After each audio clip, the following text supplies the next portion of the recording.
automatic hand sanitizer machine o fully automatic hand washing station tuyo nga gisit up sa ka lumulupyo sa barangay Suba Basbas aron libreng magamit sa mga frontliners nga destino sa quarantine control checkpoint sa utlanan sa Lapu-lapu ug ingon man sa Cordova.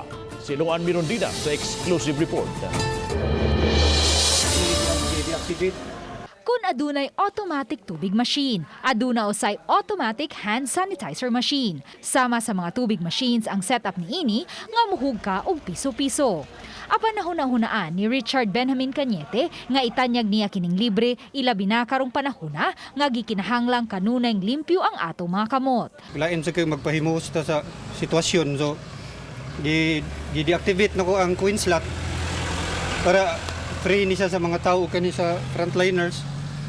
Duha ka paagi ang pag-activate ani niya kung touch free yun nga, totally touch free. Ang kani RFID nga chip ipaduol ra niyo sa reader gana niya after 3 seconds mo kuan dayon ang buto na sanitizer.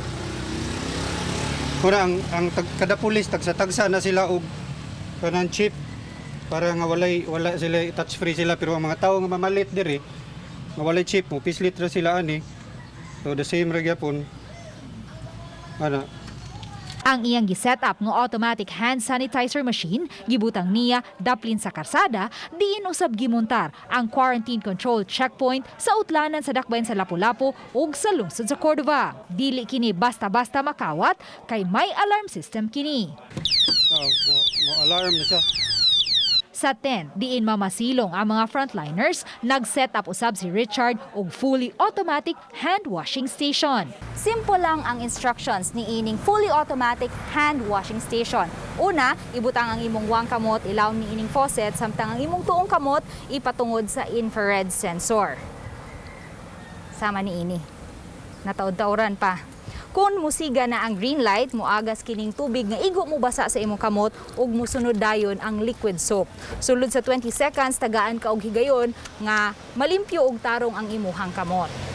Basi usab ka na sa instruction sa DOH. Dayon,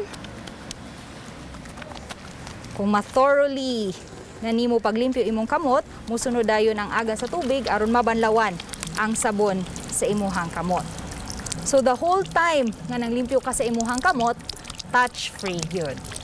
Matod ni Richard, dili hinuon-ingon ni ana kadako ang iyang gasto kay ang mga gamit raman usab kini sa iyang patigayon. Karon mintras nga crisis pa man karon, ini ka lift up na sa ban nga maka-start na ko sa negosyo. Ang mga parts ani niya ako ra man po ni ipambalik og assemble sa katong aktual nga machine. Magpasalamat mig dako ni Sir Cañete kay sa pagkakaroon gamit kay na siya sa atuang frontliners. Alang kang Richard, ning pagtumaw sa COVID crisis, dili lang ang physical nga pagpanglimpyo ang himuon sa tanan, apan lakip na usab ang espiritual. Hinungdan nga gi-set up usab niya sa kapilya haduol sa quarantine control checkpoint nga matag alas 12 sa udto, automatic nga mobagting og ipabati ang Oratio Imperata. Oratio Imperata, sa ngalan sa Amahan, sa Anak ug sa Espiritu Santo. Amen. Diyos among amahan.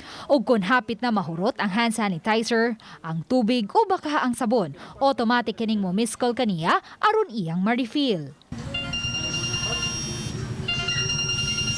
Human sa Oratio Imperata, musunod usab dayon ang mga pahimangno kabahin sa COVID-19 ug kunon saon nga kini malikayan. Coronavirus disease 2019, abbreviated as COVID-19, is a respiratory illness that spreads from person to person. Ang mga pahimangno may English, Tagalog ug Cebuano version. Matakdan ang usa ka tawo sa coronavirus, pinaagi sa pisik sa laway ug sa hangin. O gini kaalasay sa gabii, dungan usab nga ipabati ang Angelus gikan sa kapilya ug ang pagpaaga sa mini fountain sa mga palmera gawa sa kapilya ug ang pagpasiga sa mga suga. Ning panahon sa kahingawa ug kabalaka, buot niyang may dapit nga malingi usab ang mga tao nga maghatod og paglaom. Uban ni Godfrey Rilien, Luan Mirondina, Balitang Bisdak.